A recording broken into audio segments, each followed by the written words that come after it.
Netflix says it's buying Warner Brothers. Chinese hackers may be targeting government entities using Brickstorm malware. And did Russia ban Snapchat and FaceTime? It's Friday, December 5th, and here's a quick look at tech in the news this morning from Engadget.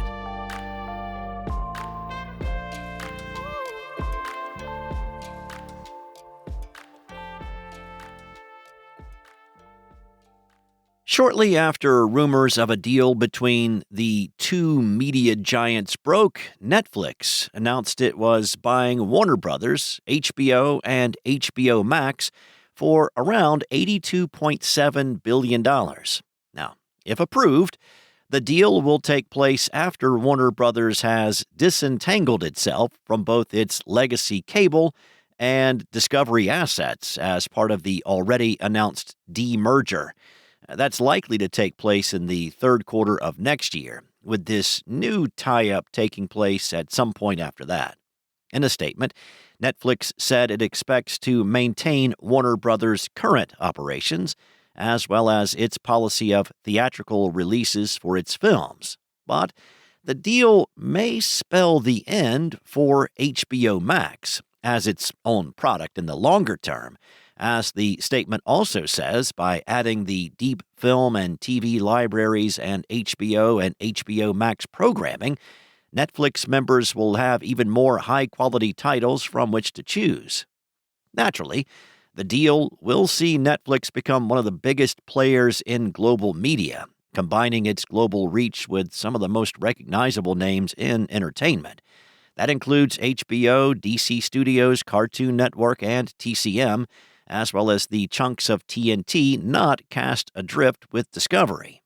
It's likely the deal will not go ahead without a lot of objections from other buyers, though, as well as the government itself. Yesterday, Paramount Skydance said via The Hollywood Reporter that any deal between Warner Brothers and Netflix would be the result of an unfair process.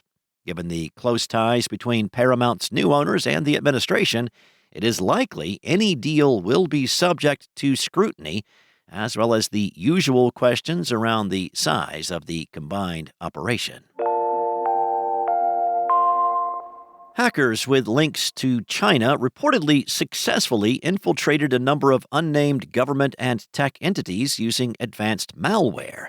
As reported by Reuters, cybersecurity agencies from the U.S. and Canada confirmed the attack, which used a backdoor known as Brickstorm to target organizations using the VMware vSphere cloud computing platform.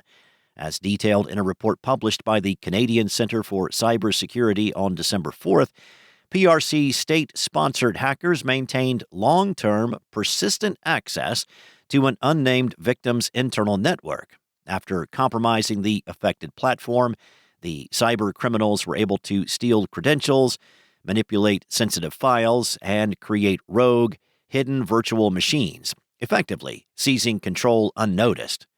The attack could have begun as far back as April of 2024 and lasted until at least September of this year. The malware analysis report published by the Canadian Cyber Centre, with assistance from the Cybersecurity and Infrastructure Security Agency and the National Security Agency, cited 8 different Brickstorm malware samples.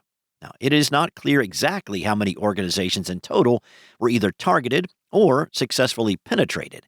In an email to Reuters, a spokesperson for VMware vSphere owner Broadcom said it was aware of the alleged hack and encouraged its customers to download up-to-date security patches whenever possible.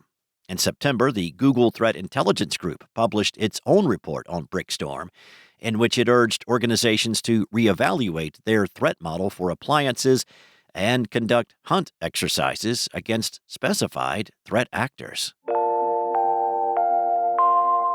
Russia's Federal Agency for Monitoring and Censoring Mass Media has blocked access to Snapchat and FaceTime in the country. That's according to a Bloomberg report citing Russian news service Interfax. The bans were reportedly put in place because the platforms were used to organize and carry out terrorist acts and commit fraud.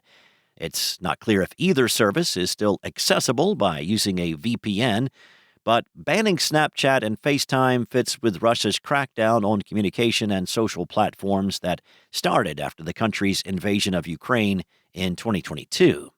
Facebook and X were blocked in March of that year, and Instagram was added to the ban list not long after. Last year, the encrypted messaging app Signal was also banned, and more recently, in July, Russia threatened to block access to WhatsApp. Engadget has contacted both Apple and Snap to comment on the Russian bans.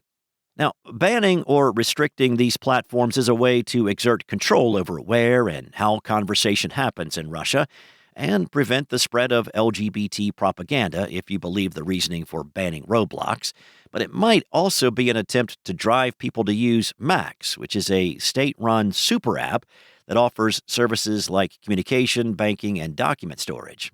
As the New York Times reported, the app is part of a long-standing push to rely on Russia's tech industry rather than foreign companies, and could potentially give the Russian government an easier method for surveilling its citizens.